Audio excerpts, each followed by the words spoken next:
Great, thanks, Erin. Enjoy your rice. I had some very nice kimchi rice for this call. So yeah, thank you so much for being here, everyone. Really, really appreciate you coming along this Sunday evening with all the fireworks happening outside as they are here. I wanted to start with some thanks. And Erin, thank you so much for producing this book so beautifully. It's a wonderful thing. The cover is gorgeous, and hence I've gone all out with the t-shirts and backdrop, so you don't see my messy office. And because I love this cover. And I wanted to thank Wendy Pratt too for her feedback on many of these poems in their earlier stages, and then Simon Madrill for his brilliant and precise feedback in their later stages that really got it to where it is now, and to all my critique friends who looked at various of these poems as they've emerged. And the biggest thank you I wanted to give was to my mum Sandy, and to my nan Betty, and to my granny Joy. My mum, who's very much still around, Betty and Joy, who are not. So I'm sending some of these poems out to the ether. We'll hear about Betty, but not so much Joy tonight, but there are Joy poems within the collection.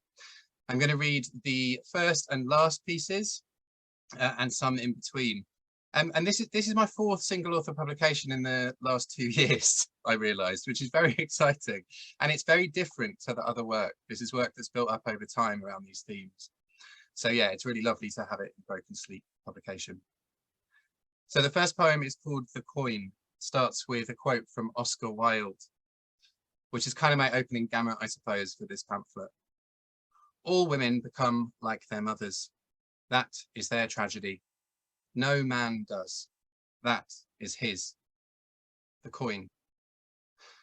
Nevertheless, I breeze through the world's emporia, equipped with tidbits of finely diced life, whiffled under servers' noses.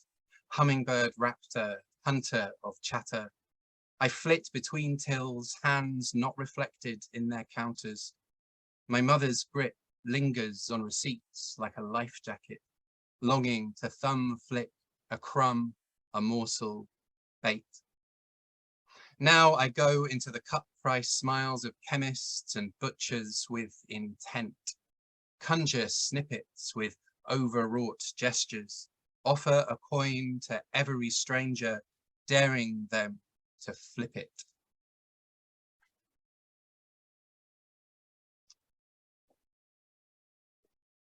Good Friday in Mum's shed.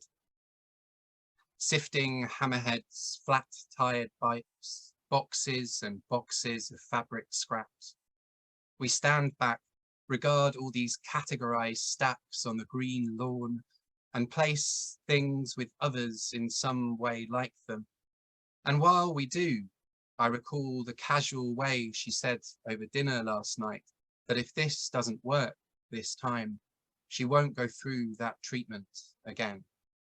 And then busily, she shows us more boxes of bargain fabrics, some overgrown with embroidered flowers, and another printed with sprinting hairs. And we all head off to bed to dream in frayed patchworks, slackening stitches. The 90th of the title of this next one was my late Nana Betty's 90th. While these poems were very much intended to be kind of monuments and celebrations to the matriarchs in my family, I also wanted them to be honest. Yeah, so this one I feel like is kind of honest and maybe a bit autoethnographic about those family gatherings. 90th. Somebody pops to big Tesco for more ingredients for divorce. We check the back of the fridge for different flavoured cures for cancer. We wheel our best stainless steel selves out into the hall where floral dresses have become swampy with pitcher plant, Venus flytraps that gnash over gingham-lashed sandwiches.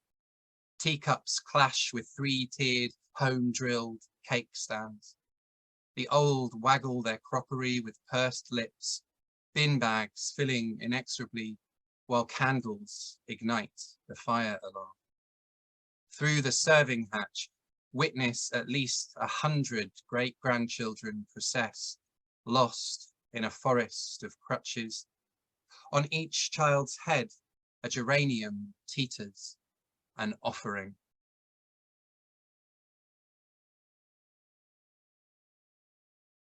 Dressing room. Mum as makeup artist, powders the blank space where my waking face would be. Which scene? The one where I perform the operation on the dog? The one with the teeth? Are the SFX team prepped for the flood retakes? Is my stunt double standing by for the green screen fight scene with my childhood friend's mother? Mum, the makeup artist, becomes a drifting grin, an opiate wisp. Is it the one where my character carries models of an owl in one hand and a crane in the other, where I dance flamenco on a stack of fractured plastic garden chairs? She evaporates in 2 cold drafts at my collarbones. My dressing gown slumps down through the floor. This one is a kind of longer one, and it's kind of an experimental prose poem essay which started with the idea of spoons. And I was thinking about spoons, which kind of made me, or reminded me of this peculiar thing that happened. The ashes in question here are also the ashes of my nana Betty. Yeah, so the two came together. This was longlisted in the Keats Shelley Prize for Elegy. It was my wild card, so always put your wild card into competitions is my tip. Found a bit of Aldi Prosecco. It's champagne, actually. It's not in Prosecco. Champagne, fancy. Okay. 2 tablespoonfuls, she asked the creme for. Or it might have been 2 tablespoons, the former being an official measurement rather than an informal tag, nickname.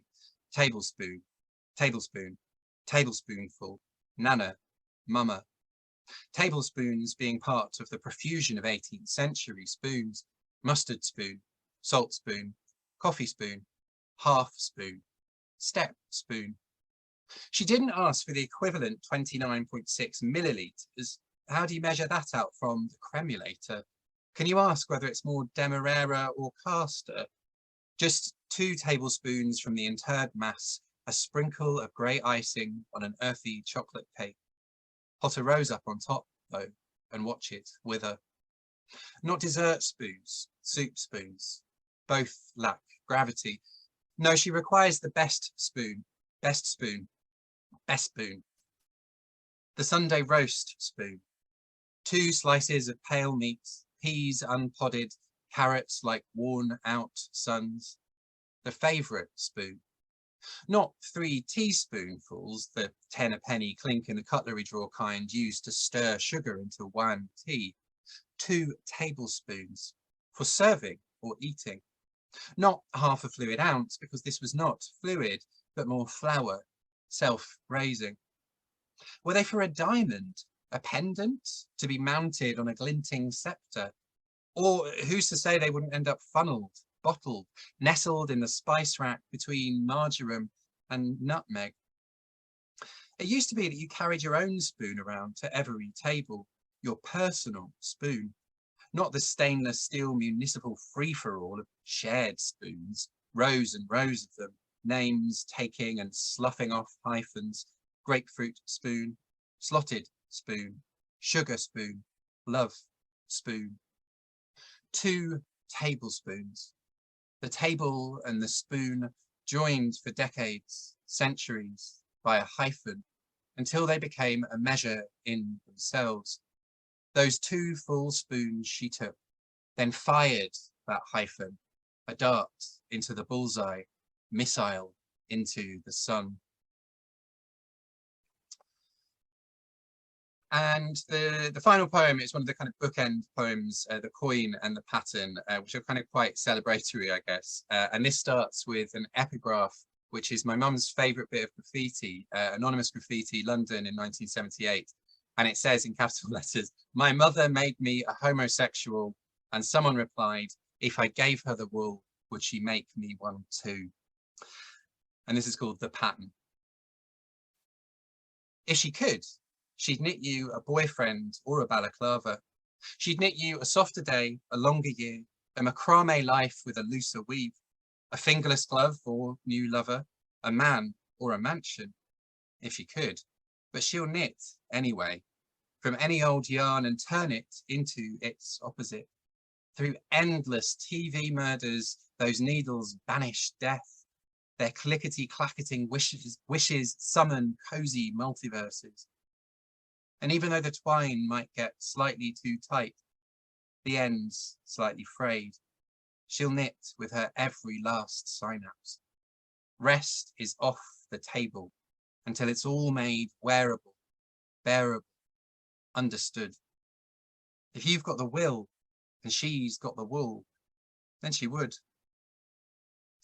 So that's my last piece. Thank you so much for listening. I hope you enjoyed these, and yeah, look forward to seeing you all, you know, at Something Poetry soon. Cheers.